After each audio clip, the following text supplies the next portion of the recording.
All right. As always, even during our hard times, especially during our hard times, God is present with us. So take a moment. You're welcome to join with me in the name of the Father, Son, Holy Spirit. Amen. Hail Mary, full of grace, the Lord is Lord with is with thee. thee. Blessed Blessed art art thou thou among among women, women, and and blessed is blessed the is fruit of the thy fruit of womb, thy womb, Jesus. Jesus. Holy Holy Mary, Mary, Mother of Mother of God, God, pray for pray us for us sinners, sinners, now and at now the and at hour of the our hour of our death. death. Amen. In Amen. the name of the Father, Son, Holy Spirit. Amen. But it's good to see everybody. God knows I was hoping that we would be in a different circumstances in August. We still have almost 3 weeks to school starts, but clearly we know what's happening in our community. COVID and the Delta variant are not doing what we were hope they were doing at the end of the school year. As always, what I'm trying to do, and my staff as well, is be as transparent and communicative with you as possible. I think that was one of the reasons that helped us be so successful last year, despite all the challenges, is our communication and our partnership. I do think that's one of the things that will distinguish us from many other schools. As always, we know you have options and we appreciate the trust you have placed in us in the formation and safety of your children. Hopefully, as RJ had indicated, you received the plan that was sent out yesterday. Thank you to Lee Little, who helped kind of put this plan into a format that makes it visually appealing, but also very readable to you. If you did not receive that plan, please let me know and we will make sure to send it to you, but it will also be linked on the website. In creating that plan, as in everything we do, just so you know, our first and only priority is the health and safety of our students, our staff, and our families. And so that is how that plan was formed. We relied, the staff that helped me draft it, as well as Father Mark, who reviewed it and approved it, as well as the School Advisory Council. We relied on the Oregon Department of Education and the Oregon Health Authority. Last year, they had what's called the Ready School Safe Learners. They have that again. It is now called the Resiliency Framework. And that's the tool that we used in drafting our own plan. Just so you know, in addition, relied upon the Archdiocese and the Department of Catholic Schools, a lot of support from my regional principals, those that are in Northeast Portland. I think we face similar challenges. Actually, Portland Public will look to their plans as well. I mentioned the School Advisory Council, but in addition, it's our own experience of having navigated this last year. As I said, last year was hard, but I do think, relatively speaking, we were successful in meeting the academic needs and social emotional needs. We were successful in bringing students back on site. We were successful in running a emergency certified childcare from the beginning of the year with pre-K on site, kindergarten on site, and we had about 30 students who we knew had struggles in distance learning. And we were successful in navigating the health and safety protocols, in not having any COVID diagnosis. There was one from kindergarten, I always want to be honest, in October. Though I think later the parents and I talked like maybe because no other students, in fact, ever had any COVID diagnosis linked to the school, and that we were successful in transitioning students back on site. So our plan, as you probably read in the plan, is that we are fully reopening 5 days a week, regular school days, but because of health and safety protocols, we want to continue many of those practices we put into place last year. So we will be socially distanced, 3 feet minimum. Mr. Colligan and I were talking today, if we can expand it for those classes that have less students, we will do so. Mask wearing will be required for all students and staff or anybody who's in the building, regardless of vaccination status. Hand washing, well, let's be honest, the first two are vaccination and face coverings are the two major tools to minimize transmission. But in addition to those, we're going to be in partnership with our parents and making sure and working with you that you do not send your children to school sick, excuse me, making sure that you continue to make good decisions on the community, that those decisions will then not impact the school itself. Hand sanitizing, hand washing, socially distanced, the ventilation of the school as well continues, all of those factors to help us minimize any risk in transmission. I also just want to let you know, besides relying upon the Oregon Health Authority and all those other sites, myself and other staff members continue to do our, for lack of a better word, our own research and our own investigation to determine what can we do. There was a great article from the New York Times on August 10th. Just so you know, I have some notes that I wanted to just reference. It is from two pediatricians from Duke University. One of them was a pediatric infectious disease specialist. And the line, they studied over 1 million students last school year about the efficacy of wearing face coverings. And their conclusion was that although vaccination is the best way to prevent COVID-19, universal masking is a close second. And with masking in place, in-school learning is safe and more effective than remote instruction, regardless of the community rates of infection. I'm happy to share that link to you because, again, I thought it was a pretty powerful article that I, in fact, shared with the Oregon Department of Ed, who also thought it was just important information we can learn from experience. In addition, there was another article that actually Ava Varga shared with me from April 16th from an associate professor of global health and epidemiology from the University of Washington that just basically says what's going to work for schools. Vaccine and face coverings, while social distancing and face hand washing and temperature checks are helpful, they're not as important as vaccine and face coverings. Just so you know, we're going to be putting all of those in place because we're going to do whatever we can. Again, our priority is to keep students, staff, and our families healthy. There was also another great article just from August 11th from Education Week, which talked about what we need to do as schools to reopen is to do things that lessen the risk. We don't eliminate all risk. In anything we do, we know there's always a risk, but we have to do the responsible thing and do those things that we need to do that will minimize the risk, which again, this is not a political decision, it's a medical decision.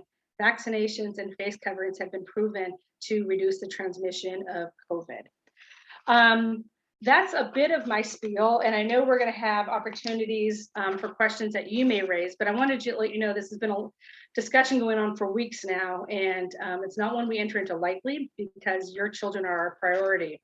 There were some questions that were sent in to us, and I just wanted to address those. You may also have these questions. And so some of these are specific to the pre-K program, but while 4-year-olds will also, or pre-K students will be required to wear masks as well. One thing we did learn last year, our pre-K students who were on site all year wore face coverings and did it fine. Ava Varga was an aide in the classroom and was a witness to that and can answer that. The only time the pre-K students will not be wearing the masks will be during lunchtime. That's actually going to be true for all students. There was actually another article out there about obviously, if students are eating lunch, they can have their face coverings on, but how we as a staff, while students are having lunch, we can support them in maybe minimizing conversations as much as we'd like to. Again, health and safety is our first priority. Socialization is important, but they'll have recess opportunities to do that.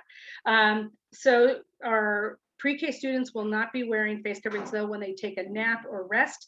Please know that we will work on socially distancing them during their rest time. Actually, we don't call it nap time, during their rest time. There were some questions about filtration system and our ventilation system. Mr. Culligan, for those of you who are new, he's an amazing maintenance supervisor.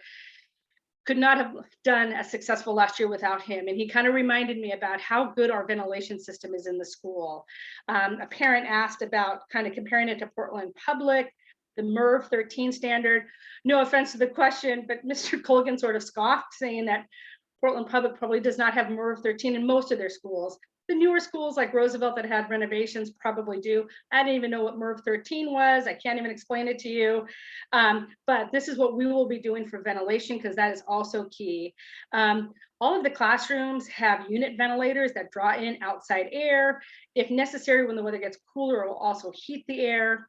There's also an exhaust fan that's connected to that unit ventilator on the other side of the classroom that will then push the air out.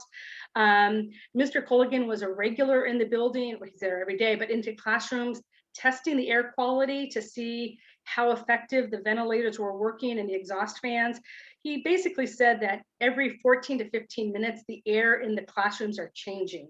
And so that's an important component of minimizing transition. He said, for the most part, it was equivalent to the outside air. The air was circulating that much. In addition to that, though, we will have windows open as much as possible, even when the weather cools. If the variant is still at a concerning levels, we will have windows open. Students will wear sweatshirts, things like that. Please know we will communicate these with you. There are 2 classrooms that do not have those ventilator and exhaust fans. One of them is the middle school math classroom, and the other one is our pre-K. Mr. Colligan, in fact, purchased today 2 high quality, what are they called again? HEPA systems. They're a filtration system, which will probably be almost the equivalent of those ventilator systems. In addition, though, especially for our pre-K classroom, he actually found this new unit. It's not a filtration system, it's going to be a ventilation unit. We are in the process of looking at purchasing. It's brand new on the market. So please know we're making it a priority. So for those 2 classrooms that don't have it, they will have a filtration system in the classrooms that will help with the air quality. And then for our pre-K classroom, when it's available, it's through Train. I think you probably heard of that company. Anyway, something that will be similar to what is in the regular classrooms. So there was lots of questions regarding either the filtration and or mask wearing. Let me just look to the rest of the questions. Asked what is the vaccination rate at Holy Cross generally? I wish I had that number. I want to say independent of the COVID vaccine, we're probably 98% vaccination rate. I think there might have been, I know at least last year, 2 families, I think, that may not have not had the vaccines. We're still sorting out whether or not we can ask families about vaccination status. We've not received guidance from the Department of Catholic Schools. I will say I'm still communicating with my new staff, but almost all of my staff I know are also vaccinated as well. There was a question is, what will happen if a child is exposed to COVID-19 in the classroom, and what counts as an exposure? We will work closely with the Multnomah County Health Authority regarding any potential exposure. They actually have a nice little chart out there that an exposure is somebody within 3 feet or not, let's see, how do I say it? If somebody is beyond 3 feet and wearing a face covering, that is not considered an exposure.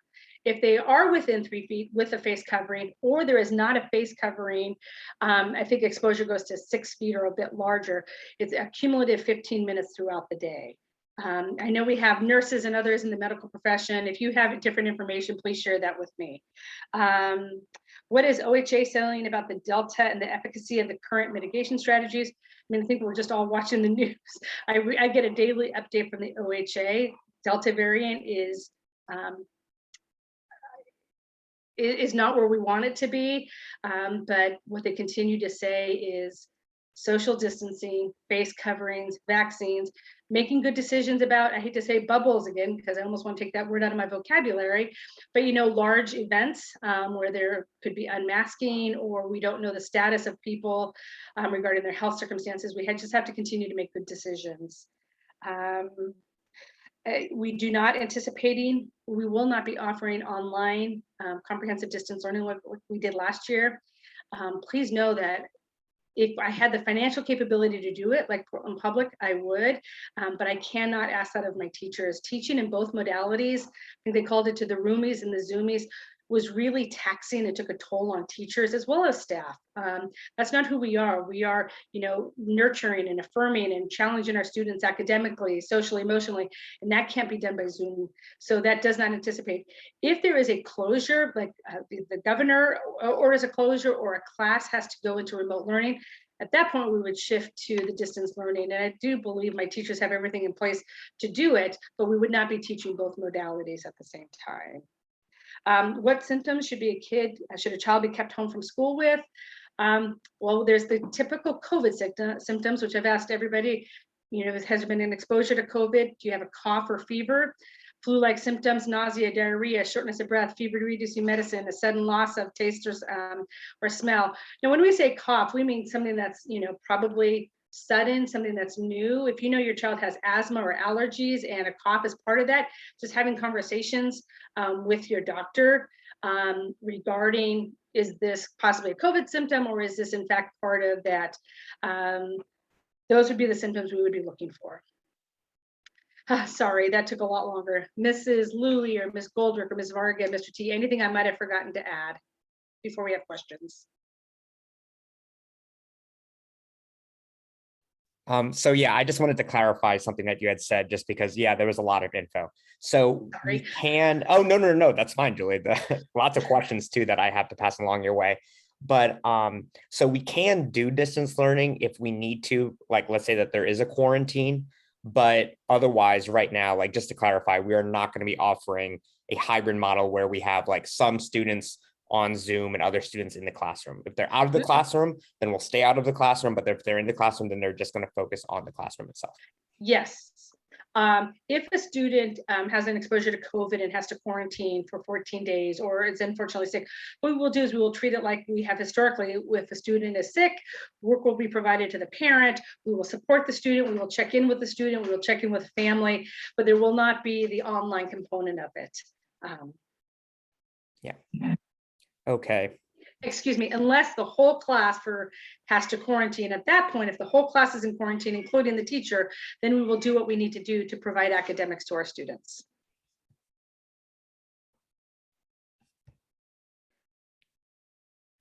All right. And so I guess that kind of comes to, like, that was the first question, actually, Julie, that somebody had sent me about like what a 14-day quarantine looks like.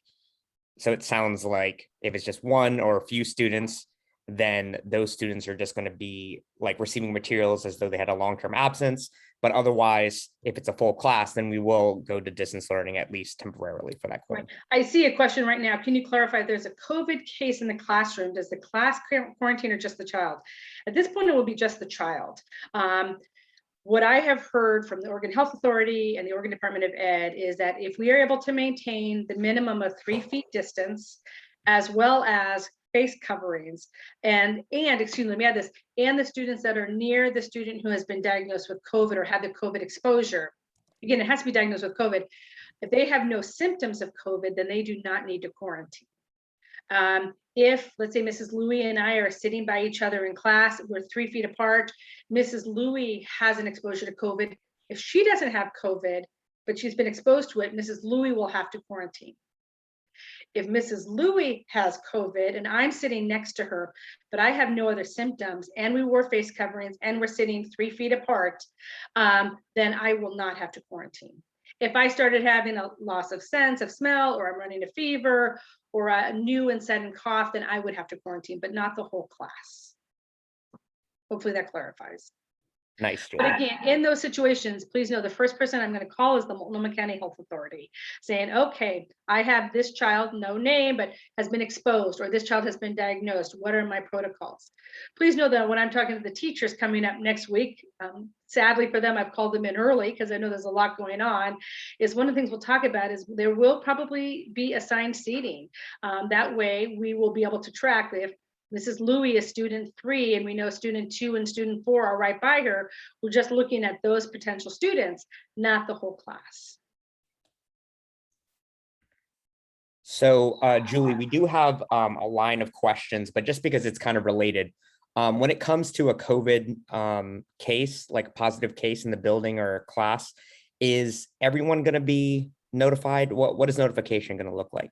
You know, that's a great question. I was thinking, I've got to ask the health authority. Because I'm looking at some of my nurses and I think, I don't know if HIPAA allows me to, I don't know if that's more medical records. Please know that I will contact the health authority, and if the health authority, because the health authority at that point will know who's in the class, things like that.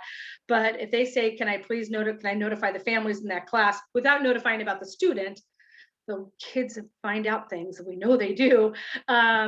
I will do that, but I would probably ask the Oregon Health Authority whether or not I can release either there's a COVID case in the class or this particular, I just don't know about naming the student. It's clear it's not about shaming, it's not about anything. I also want to make sure I protect privacy as well. So I would have to ask. Okay. And how does that coincide with not wearing masks while eating? Let's say that one student has a COVID diagnosis and then like, they were not eating, like they were eating without masks during the classroom. What do you think, Julie? Well, that's what we're still getting into. That's a tricky one, yeah. Yeah, if we can't actually, so for at least for classroom purposes, they're going to be they're not going to be closer than 3 feet together. If for lunch purposes, and we're not going to be eating lunch downstairs at this point, I know that's a middle school question, but as I'm thinking and talking, we could stretch out students more down in the school hall than in their classrooms. I have to think about these things. I apologize. We're looking at whether or not we expand that to the 6 feet. And again, my understanding is that if they are more than 6 feet apart for lunch with masks off, then we don't have to worry about the quarantine component of it. Okay. All right. Thanks, y'all, for the great questions. We have some more. Before and after care, Julie? Oh, before care, no, it's a staffing issue, and I apologize because we can't mix cohorts. So classes will open at 7:45, and the classroom doors will open at 7:45. Tardy bell will be at 8 o'clock, and dismissal is 3 o'clock for primary grades, except for Wednesdays, and 3:15 we're going to go with for middle school. We are still finalizing the time for Wednesday. It's likely to move to a 2 o'clock and possibly a 2:15 staggered release. There is an after-school care program for pre-K through 5th grade. That's obviously an additional cost. There is the possibility or likelihood that there will be a limited mixing of cohorts in order to staff the after-school care program. Please know we will continue to follow all other health and safety protocols. Distance will, if you know Miss Morley, who's the head teacher for that, she loves to get the kids outside as much as possible. If they're outside, things like that. But we could not staff it if there was each grade level separate. So likely to be pre-K and K together, grades 1, 2, possibly 3, depending on the numbers, and then 4 and 5. But encourage you, if you have options other than the Holy Cross after school care, please utilize them. But we knew that was important to many of our families, so that is open. There was information in the handout that went out. You need to reach out to Ava Varga, who is coordinating the registration for that program. Mr. T, would you put her email in the chat, please? Yes. Ava's, sorry. Yes. Yeah. Okay. Just wanted to clarify. Sorry, I was reading a bunch of Or messages. Ava could do that, I guess. Yeah. So next question, Julie, and this one I think you answered, but I just wanted to double check and confirm. Staff vaccinations, I'm pretty sure we're all vaccinated.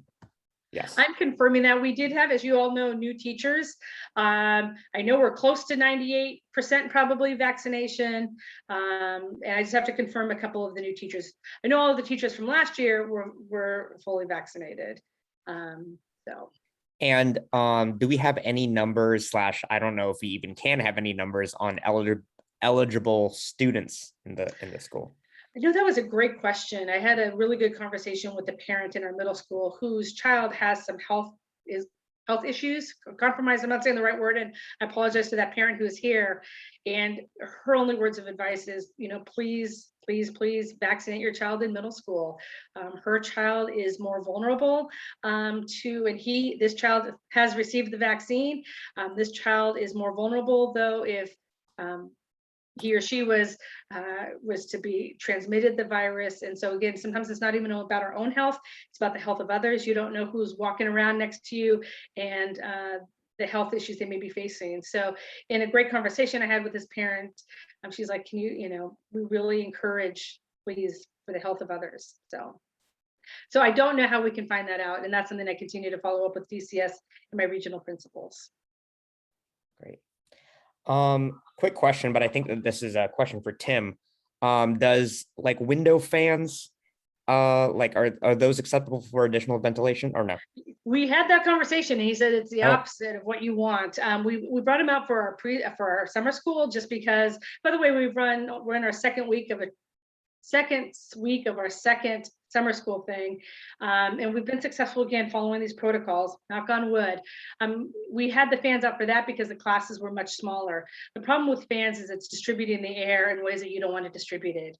The ventilation and the exhaust fan work much better and an open window, but we don't want to spread the COVID around if somebody were in fact to have it to the whole class.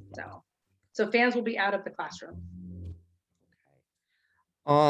Dress code, is dress code going to be similar? And one question was asking, since like so many fans and everything, or not fans, I guess, but since there's going to be so much ventilation and windows open and everything, might be a little bit cooler. Is dress code going to relax at all, or?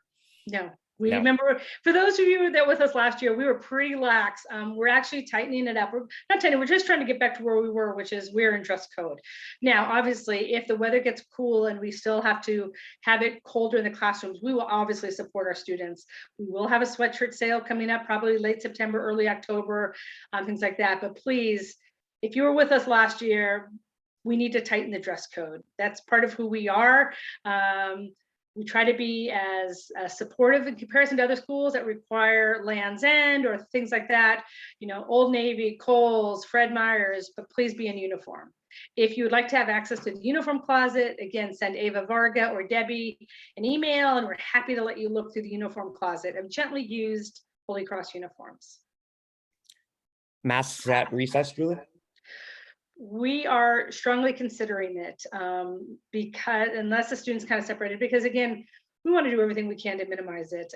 What I would prefer to do is if a teacher wants to take a mask break, have the teacher take the class out by themselves. Let's, you know, run around, things like that. But that is still to be finalized. I'm looking at the staff member who's really recommended it to me, and I respect the staff member's opinion. So we're leaning towards yes as much as possible because we know they work. They work. All right. What about cohorts? Each class is its own cohort. Is that correct? There's no mixing of classes at all, is there? Yeah, we're not going to have the biggest mixing would have been the middle school elective or at recess time when we would have multiple grades out mixing on the playground. So we're going to kind of end like we did. We're going to begin like we ended last year. So classes will still have 2 recesses a day, but they'll have an assigned section of the playground. The one difference will be that we are looking and starting at having our middle school students be able to move to their classrooms. I work with the teachers that they're not going to be sometimes lingering in the hallways like they might have done before. So I'm not saying that our teachers weren't efficient before, but we'll make sure that that transition between classrooms happens without students just sort of hanging out in the classroom or, you know, in the hallway. But I do think it's really important for our middle school students to be able to stretch and move into different classrooms. So our goal is they will change classrooms, and that would be it for the mixing of cohorts, besides after school care. All right. For new families to Holy Cross, specifically pre-K and kindergarten, will they be able to do an in-person introduction with the teacher / classroom, or at least an in-person drop-off to the classroom? I'm guessing. Anyway, how would you interpret that? So, well, I do know Tyler Soldak's family has arranged a pre-K gathering. If you by chance are in our pre-K program and haven't received the email, Tyler, can you recall what date it is? August 28th, I think, at Columbia Park. Let us know. We'll make sure. Samantha, I'm seeing you nod your head. So that's one opportunity. I'm hoping the staff will be there as well. I think we're going to, again, limit parent entry into the building if our goal is to minimize transmission. I haven't had a chance to talk to Mr. T or the other teachers about it, but we are going to have the supplies day, which is going to be a great opportunity for you to come into the classroom with your child to bring their supplies, things like that. But what we're going to do is, rather than having all classes at the same time, we're going to arrange it in such a way that a particular grade, maybe one at the middle school and one at the primary, pre-K and K are all a little bit different because they have their own entry, will have an assigned time to be able to come in, meet the teacher, see the classroom, things like that. In addition, it's from the School Advisory Council. I'm likely to have in-person back to school nights as well. They will be structured probably in the same way, in the sense of 2 classrooms will only be on the campus at the same time, entering and exiting the building from different things. Face covering, socially distanced. We will ask for students to not attend those as a change, just to minimize the number of people in the classroom. But one, it is important for you to be to see inside your child's classroom. We also know it's important for you to see your child's teacher in person and have an opportunity to ask questions. And so those are 2 things that we're going to work on finalizing the details on those both.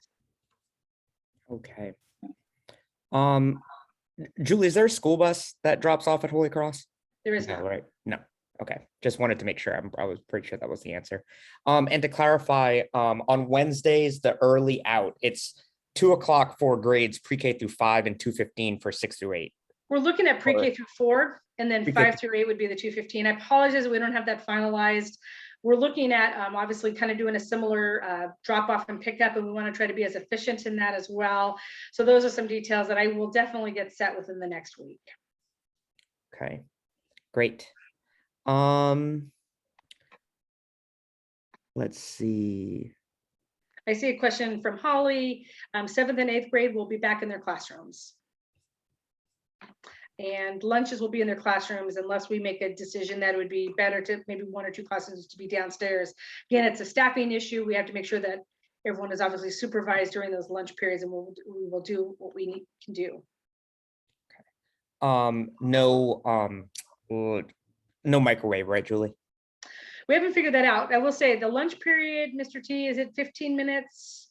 15 minutes, Miss Louie, 20 minutes? 20. It depends on the little, yeah. I think in the classroom, they'll have 20 minutes, the big kids, and the little kids, the teachers add a little bit more time at the beginning of the year because that routine is a little bit harder. Especially middle school, because of their schedule and needing to change classrooms, sometimes their transitions are a little bit more firm. And again, normally middle schoolers love to talk and visit, but because of things, please know it's not going to be dour in there. We're just going to encourage, maybe the teachers will be reading a book or something that will allow them to eat, relax, not worry about things, and then they can go outside and socialize. So we will work as a team in finalizing some of those details. I'm hoping we have Subway Day back. We have to check in with them. Oh. Those are important things. Masks, I just read, are required for CYO sports. And there will be CYO sports. My understanding there is, yes. Oh, let's go. Okay, that's awesome. What about PE? Is it in the gym or is it only outside like last year? No, the gym is back to Miss Brandt, which I know she's thrilled about. So everyone is back in their classrooms, which I'm thrilled about as well. I will talk to Miss Brandt as much as possible if we can, with not conflicting with recess, of having some of the PE classes outside. Anytime they're outside versus inside is going to be better. The gym also has a good ventilation system. It also has the really high ceilings. But again, if it can be outside, it's better to be outside than inside. So we will do that. Do we have coaches, Julie? That would be a Nora and Walter question, and I do not know. Okay. All right. Man, I want to so bad. I probably shouldn't though. Also, can I interject for a sec? That basketball jerseys are all brand new for CYO, so it's going to be a lot of fun. Oh. Thank you, Kyra, for getting that grant for that. Let's see. We know now that vaccinated can get and spread COVID high like viral loads with Delta. Do you expect a change on guidance regarding quarantine for vaccinated students and staff? What have you heard thus far, Julie? I haven't heard anything updated. Then I've heard exactly what Jenna has said, that there are higher viral loads with it, but the last information that I've received from the Oregon Health Authority, and again, any nurses or anybody who else has information just pointed to me in the right direction, is that assuming they don't have any symptoms, if they're vaccinated and they were not within the 3 feet distance, they do not need to quarantine. Yeah, and my mom and my sister are both pediatricians, and like, they're keeping me updated. And thus far, literally, it's the same information that Julie has. Like I'm asking them, like, let me in on any inside info. They're like, there's no inside info. It's just info. So I usually go to these websites. These are both by the American Academy of Pediatrics, and that's generally what I follow in case you're interested. But yeah, just that's all the info that we have, unfortunately, right now. Let's see. Cody's mom, not Cody, excuse me. Cody just had a question, a pre-K parent. Correct. The pre-K is not part of the school's ventilation system. It will be soon to have a similar, it will be HEPA filters and open windows. But Tim Colligan has looked into purchasing something that would basically be the equivalent of what I described, which is the ventilator with the exhaust. So he was just talking with me about that today, but we did order the HEPA filters. And thank you for the parents that recommended that as well.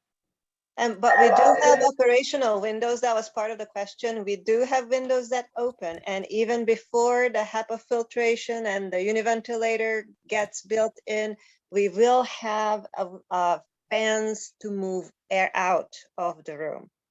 So we're not going to have fans to move the air around in the room and mix kids' air, but we will have a way to push air out of the room. And we will make it a priority to air the space out when the kids are not in there. Also, the complete airing out. Thank you, Ava. Julie, Patrick had a question. Is Friday in person all day? And then are there going to be any attempts to try and make up missed time from last year? I believe we've had summer school right now for some title students, and Right. I don't know. How would you? Yes, 5 days a week. We are going to be regular schedule. And I just know my teachers will be working really hard to support all students in learning gains, shall we say. The term is they don't like to look at learning loss, but we do know that there are gains to be made for all of our students. So. Okay. Are we going to have, speaking of Julie, are we going to have middle school? I don't know the answer to this, study hall? Not initially. We will talk as a middle school staff, because normally study hall is a mixed group of students. Oh, that's true. So we're not going to be mixing any cohorts like that. Especially middle school study hall was always really popular, and you'd get 30, sometimes we'd go out into the hallway of students, and that's just not following health and safety protocols. Okay. That's Clearly, good. if a That's a good student needs question. help, having them, especially the middle school, advocating with their teacher, when can I make time to see you to get extra help with that? And the team that we've assembled is stellar. So I'm really pleased with the team that's in place. And if I've missed any questions, I'm sorry, y'all. We had like a big deluge of questions, and then now I think we've caught up, but if I missed it, I apologize. And please feel free to resend it to either to me or to the everybody chat.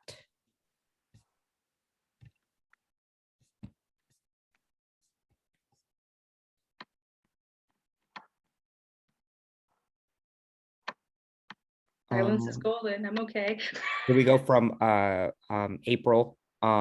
It would be helpful to communicate quarantining guidance to families for when the family is exposed to a COVID positive persons. What would that be as of now? I think more so the communication method. Is it just going to be via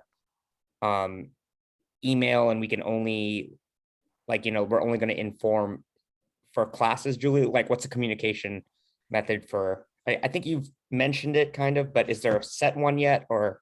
It's not a set one, and I apologize. If there is a COVID positive case in the classroom, the first call I will be making is to the Multnomah County Health Authority, and I will follow their guidance. They will want to know who has been exposed to that student. And again, an exposure is more than 3 feet, or no, within 3 feet for a cumulative of 15 minutes throughout the day. So if I happen to be walking by a student, that's not considered exposure unless I happen to, you know, have 15 minutes of that where I'm within 3 feet of that student. And then from there, I will follow their guidance as to who needs to be notified and how. I would likely send out if I'm a permission to an email out to that class saying there's been a COVID positive case. I also imagine probably how I do it is that if your student has a quarantine issue because of exposure, I will be calling you, or Mr. T will be calling you in our role as administrators to let you know that. And Julie, I super misunderstood the question. Oh, sorry. I think it was supposed to be, and that was my fault. I think parents would maybe like some guidelines about like when they should quarantine and inform the school if there's like an outside exposure, like let's say like within the family group or something like that. So if we could. That's a great question, and thank you.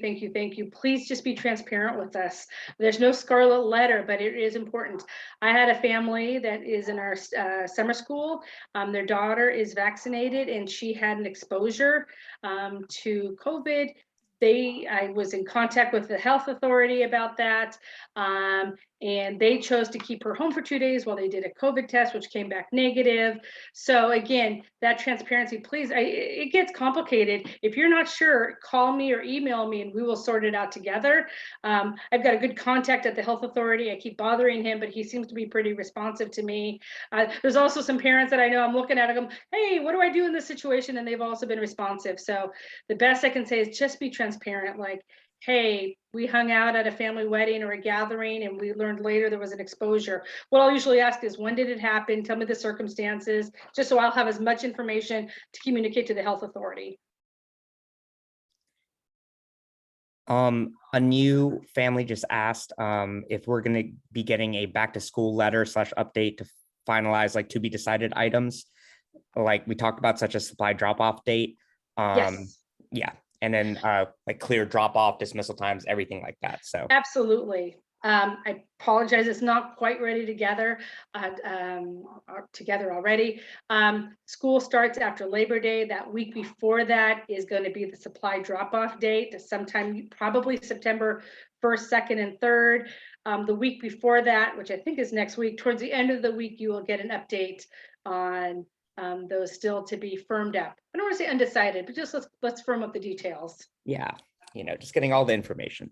If a child travels out of state, will a negative COVID test be required to return to school? At this point, there is no directive from the health authority like there was last year, at least initially. What we would ask families to do is just please make wise decisions. So at this point, there is no quarantine for traveling out of state or out of country. Bright red sneakers are fine. Just an idea, by the way, for our notes, one way that Kaiser communicated COVID cases was with a daily email titled COVID huddle card and will list out active exposures. Mhm. Just an idea. That's more so for the notes. Let's see.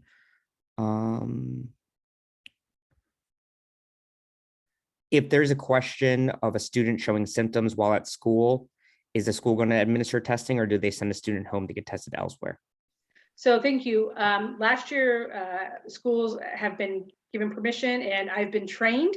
I think it's called BioNext now. Ms. Goldrick is also the other trainer, but we cannot test without your permission. If you don't want us to test your child, we will not test your child, but we were successful as well in administering, I don't know, we probably administered 40 to 50. When I say administer, it's actually self-administered. I sort of talked this way.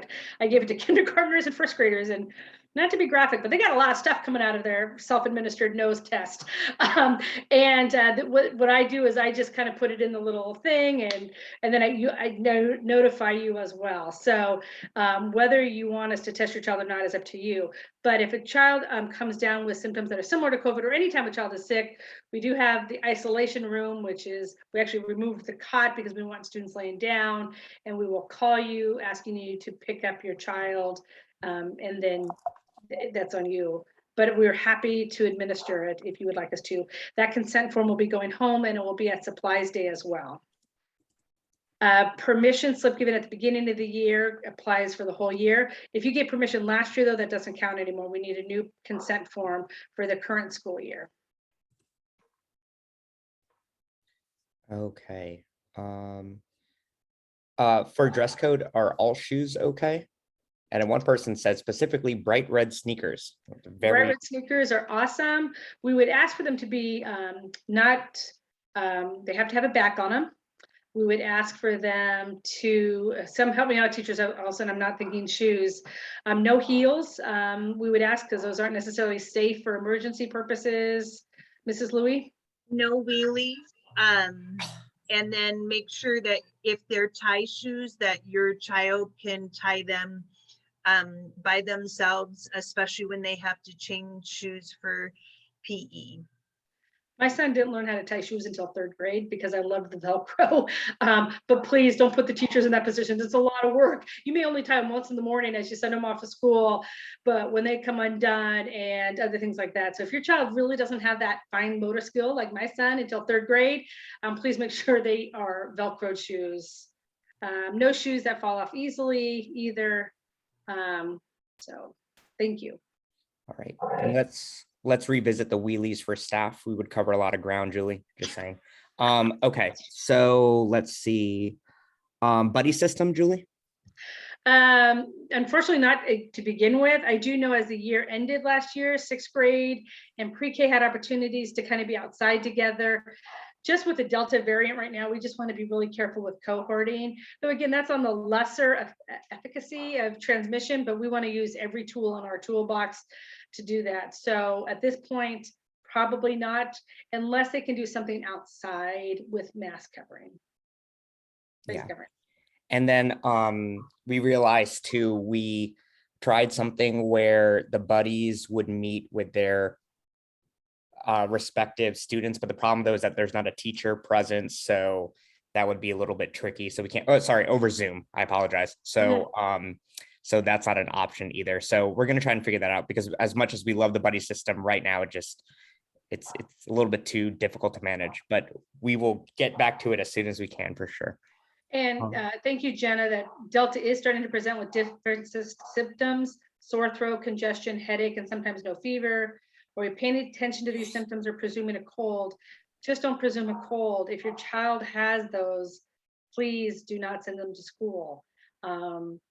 I know that's difficult on you, but again, it's about protecting the mass of that as well. One thing I also learned from the Oregon Health Authority, or the Multnomah County Local Health Authority, was if a student is vaccinated and has a COVID exposure, the symptoms can be very mild in comparison. So you don't necessarily, thanks, I see Tyler's wife shaking their head. So please be careful. Like if you've had an exposure, that's critical information. It can be one of the symptoms. It could be very mild, like, oh, they're just tired. We've had an exposure, we have to treat that very seriously. So please know that with the vaccine, you can still have symptoms, but they won't look the same. And also, Julie, we're not going to be presuming at school either. So, Right. Yeah. So if your child presents symptoms, we will be calling you and we will be asking you to take your child home until they feel better. Mask designs, Julie? Just appropriate for a Catholic school. Okay. No anarchy, no, Satan stuff, just I would ask, God is good. That's a nice one. Mm-hmm.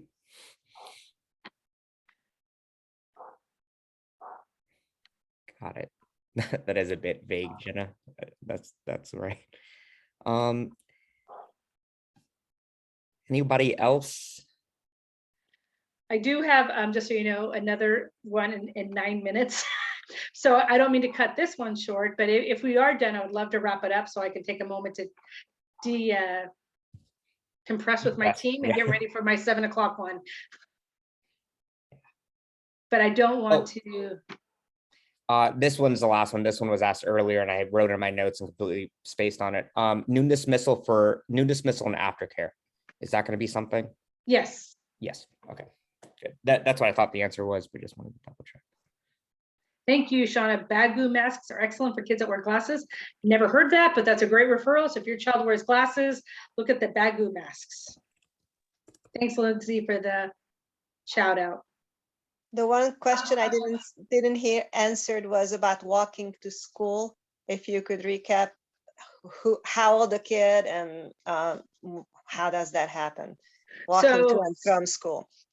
If your child is mature enough, responsible enough to walk to school, absolutely, they may walk to school. What we're going to ask is if they enter in, one, watching for cars. Please do not enter the gates where the cars are entering, which is called the Stanford side. There is a gate right in front of the parish center where the pre-K is, that they can enter that sidewalk, or coming from the other sidewalk, enter at the flagpole where they can check in with teachers. One thing we're trying to do this year is not ask those litany of questions every day. You probably saw that really cool graphic that asked you to ask those questions of yourself every morning. Please do, especially if you have a business meeting or you have running to work. If your child is not feeling well, don't say you're doing okay. Please just keep them home and then have that conversation with them later. About whether they really are sick or not sick, but we can't take that at the school. So then they would walk in by the flagpole, wave to the teachers, and then enter in specific doors. Pre-K will go through pre-K, or the teachers will meet them outside. Kindergarten has a kindergarten door. Grades 1 and 2 have their doors. 3, 4, and 5 will enter the main playground doors, and 6, 7, and 8 will enter the far side doors. Please tell your classroom teacher if your child walks to school or walks home, and this just helps us keep it on the radar so we know that they have your permission to walk and that we should see them walking on the playground each morning they're supposed to. Thank you, Lauren, for the shout out and for all of it. Please, one thing is like, I want to be confident with you. We did well last year despite the struggles. Please know I'm not minimizing those struggles, but I think we were successful. But please know that I'm not being confident in the sense of cocky. I'm not trying to ignore any risks whatsoever. As I said, when we made these decisions and plans, our first and really only decision was the health and safety of your students, staff, which is equally important to all of us, and you as parents. And we can do this successfully in partnership together. So please know that. I'm having sleepless nights again because this is not where I wanted to be when we ended the year in June. I thought we were going to be in a much different place, and we're not. But guess what? We will do it, and we'll do it successfully again. But we have to be in communication with each other, and we have to be transparent. So I got to let you go, everybody. Thank you very much. If anything I missed, please email me or Mr. T. I want to kick him some duties. Thanks, y'all. Thanks, everybody. Appreciate everybody. Have a good one until next time. All right, I'm turning off the recording in 3, 2, 1, now.